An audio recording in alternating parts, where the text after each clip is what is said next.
Bienvenue sur cette deuxième partie de notre chapitre sur les adjuvants.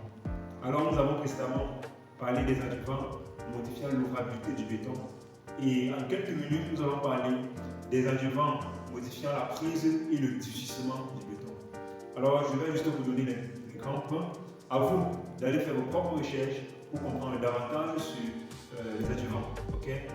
Alors les adjuvants modifiant la prise modifiant la prise et le durcissement, nous avons les accélérateurs de prise et les accélérateurs de durcissement. Alors ce qu'on doit comprendre, ce qu'on doit retenir, c'est qu'il y a un temps bien défini entre le béton mis en œuvre et la prise. Ce temps est de 2 heures généralement. Okay? Donc après 2 heures de temps, le béton commence le phénomène de prise. Okay? Et maintenant, l'accélérateur de prise permet de diminuer ce temps-là.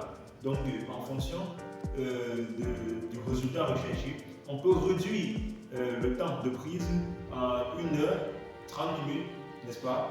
Donc, ça dépend du résultat recherché.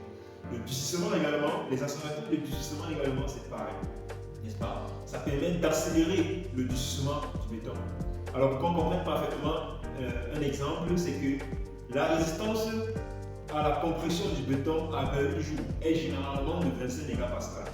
Alors lorsqu'on introduit les accélérateurs de prise de durcissement dans le béton, on permet donc d'obtenir les 25 mégapascales de résistance en moins de 28 jours.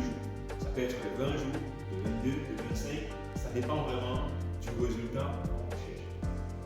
Donc c'est ça les adjuvants modifiant la prise et le durcissement. Donc le rôle est d'obtenir une résistance à la compression en moins de temps. Alors quand est-ce qu'on utilise les accélérateurs de prise et de durcissement? On les utilise dans les travaux en zone marécageuse. Alors si nous sommes dans un travail, dans un chantier à forte teneur en eau souterraine, il est important d'utiliser les accélérateurs de prise à cause de l'eau qui sort en grande quantité du sol. On utilise les accélérateurs de prise, n'est-ce pas, pour pouvoir obtenir la résistance qu'on recherche en moins de temps. D'accord? Donc, on utilise dans les zones marécageuses, on utilise dans les bétons préfabriqués, dans les ouvrages de préfabrication. On utilise dans le cas des travaux d'urgence, par exemple, si on veut décoffrer un plancher, par exemple, en moins de 21 jours. On utilise les accélérateurs de prise, n'est-ce pas, pour pouvoir atteindre le décoffrage, le durcissement et décoffrer le plancher à moins de 21 jours. Donc, ça dépend vraiment des cas, mais voilà un peu les grands points, les cas où on peut utiliser les accélérateurs de prise. Okay?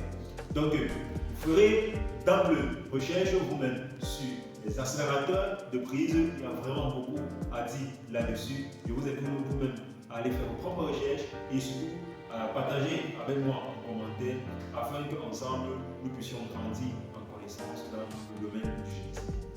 Merci d'avoir regardé cette autre vidéo sur les adjuvants. J'espère que vous avez apprécié. J'espère que cette vidéo ajoute de la valeur à vos connaissances, de la valeur à votre connaissance.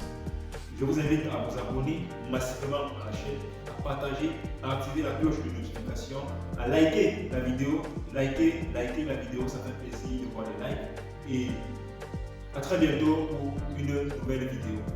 Ciao!